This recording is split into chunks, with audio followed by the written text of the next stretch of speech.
my house was chosen because of the feeling we got when we walked in. On the floors are plus signs all over the house. And that's just a reminder to remain positive, you know. I thought it was just really cool. And I love patterns, as you can see.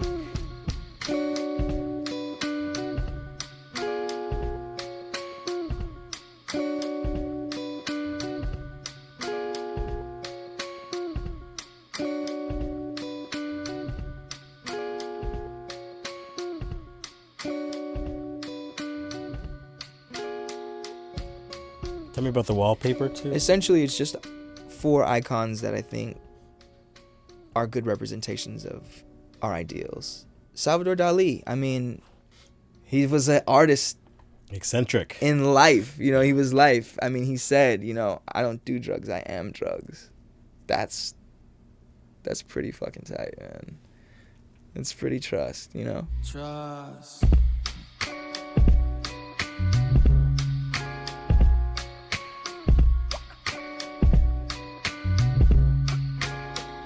Hello, stranger. It's been a minute since we last kicked it. And by the way, just got in town, and I won't let cumulus clouds all in the sky ruin my vibe. Very simple. What you're looking at here is the Pro Tools session for Come Through and Chill, which is produced by Salam. Salam Remy. The first breakbeat Salam started playing, and the first 2 chords that I played, he was like, okay, cool. Let's play it, and we're just recording, you know? So, like, Come Through and Chill is like 90% stream of consciousness. Just say you well.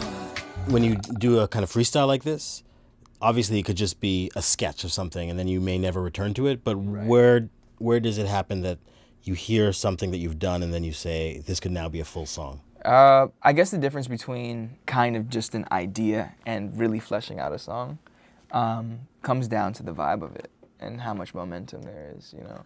It really was raining in Miami that day, and we had already been in for 3 days prior, so we were like well locked in, you know, on the same frequency, and this was our last day.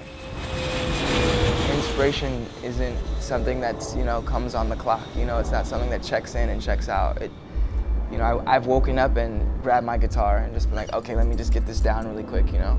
I do try and keep hours, but that's also with the realization that, you know, I have to kind of like jump in whenever the wave comes, you know.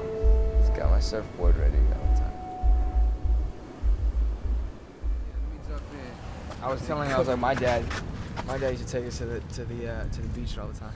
So many amazing memories on Venice Beach and being there like in the summertime with my dad and our cousins. Like there's photos of like my uncles carrying me and like talking to women, like using me to pick up on girls. Like it's like that deep. That's where it all started. Yeah, that's where I guess so. Those are memories in my life, you know. My dad just like at family gatherings, like playing songs and the whole family singing, you know, singing together. Just, I hold on to those, you know, really tightly. So yeah, he would have a guitar too, missing strings, you know.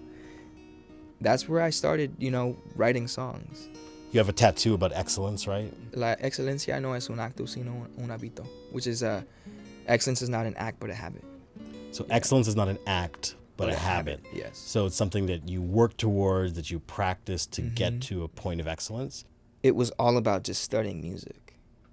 Listening to music is essentially what that means. And that is like really listening and going, what is the bass doing here? Or what is that? What's making this groove so crazy? Is it the hi-hat? Or is it this lead sound that's going on over here? Why do I love this sonic? Some of the most powerful things one can say can be summed up in a matter of words. You know what I'm saying? It can be very simple. I think that's why some of my favorite musicians are my favorite artists like Bill Withers You know what I'm saying? People who could take something so simple and just, it was just universal. Grandma's hands. Lean on me. Like, what? That's incredible. A lovely day. Come on, man. Writing lyrics is a difficult skill, right? For some people it comes very naturally. It's almost stream of consciousness. And there are other songwriters like a Paul Simon who will spend decades, well, I don't know if it's decades, but a long, long time honing every word and making sure everything works. So how long did it take to write Adorn, for instance? Adorn happened in a night. I literally like landed, 10:30, 11 o'clock, couldn't sleep, and just wrote the song, So you had the idea, you had the concept for it, and then you just I had a word. I had Adorn. I had the word. Just let my love adorn you. Please, baby. Yeah, you gotta know. I think it was like two hours. It's really that entire thing. Yeah. I remember going back and forth to my car like to check the mix. So that's like electricity where it just... That's just... And yeah, there were like fine tweaks. Like I added 808 later. You know what I'm saying? But this lyric, all the background vocals, the main music parts, even like little auxiliary like keys parts. Just 2.5, 3 hours. Let my love adorn you. Let it dress you down. You gotta know. You gotta know when I adore you. One of my favorite things that Pharrell told me, he's like, do you know how you never age as a musician? You never date yourself as a musician. He's like, you never forget that there's something to learn. Is this the secret to Pharrell's youth? Eternal Man, youth? it is. Have you just told us the secret? It is I'm sorry, P. I gave your fountain of youth away, man. But I feel like there's at least two different artistic modes. One is the process where you're just, drinking in all of this information. Right. Consuming. And you have to do that, right? Yeah. Which is not even just about listening to records, but also just about being in the world and being a human being and just like living and having something to write about and to think about, and that feeds your soul. And then the other mode is spitting it all back out and synthesizing it into something that people can actually listen to. Mm-hmm. Where are you now in terms of those modes? I'm learning to flip that switch on and off on a day-to-day basis. I think for me it was just like gorging as much as I could. Ideas, films, art, relationships, experiences, and then going away and getting it out,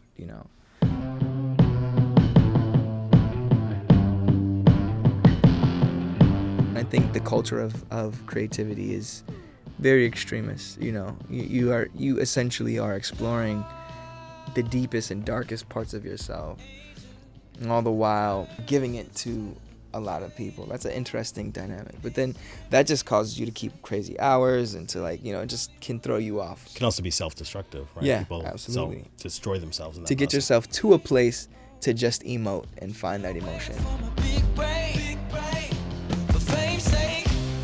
It's the dreams and the nightmares. It's all happening right here, especially here in Hollywood, Like just being here represented making it.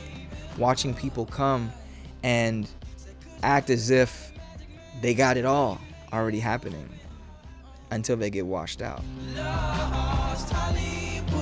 Just get lost in the scene, and that's what Hollywood Dreams is about. That's a part of my artistry. It's a part of my sound. It's a part of my consciousness. It's the lens of which I've experienced the world, Early on, it wasn't that important to go, hey, I'm from LA. As my career progressed, I think it was important for my fans to start to get to know me for who I am and why I am the way I am and why I think and act and, speak the way that I do. You're black, you're also Mexican. Yeah. You can't afford, I think, to be a person of color in this climate when you're hearing stories about walls being built and when you're hearing stories about people, cops shooting people and just walking away. Yeah. But I'm just wondering where you're at there and how you feel about the process of making music at a time of Black Lives Matters, at a time of all of this social upheaval and turbulence? Righteous. And I think it's super important. Nina Simone said, how can you be an artist and if you're not acknowledging reflecting the times. Like, that's an artist's job. And I do think that being aware of your audience and the difference between informing and preaching is important, And I want to create meaningful music in a way that is appeasing to the masses, because that's how we change the world. You can't change the world, in just small groups. I want as many people at the table as I can possibly have. So do you feel any particular pressure to be explicitly political in your music? There is a tremendous sense of responsibility that I feel. I want children one day, And so being in this place as a musician and feeling this new sense of responsibility, obviously, I can't write Come Through and Chill every day, That's not how I feel every day. I mean, to be completely honest, I think it's this sense of responsibility that makes this room a little more scary for me. Because the recording studio? Yeah, because I'm measuring up what I feel, my conscience, and what I feel like needs to be spoken about, or needs to be brought to light, or needs to be discussed. And I've never been there like that. What is my way of doing it? To dive deeper. I cannot stay silent. I feel the violence in my soul. I feel the violence in my soul. I'm tired of human lives turned into hashtags and prayer hands. I'm tired of watching these murderers get off while we bury the lost and love. Innocent brothers and sisters, it's time to wake up. Just to bring it back to music, all my favorite musicians were brave enough to explore that for themselves and to discover, what was just beyond the light. How many black lives? How many black lives? How many heartbeats turned into flat lines? Oh. How many black lives? How many black lives does it take to wake a change?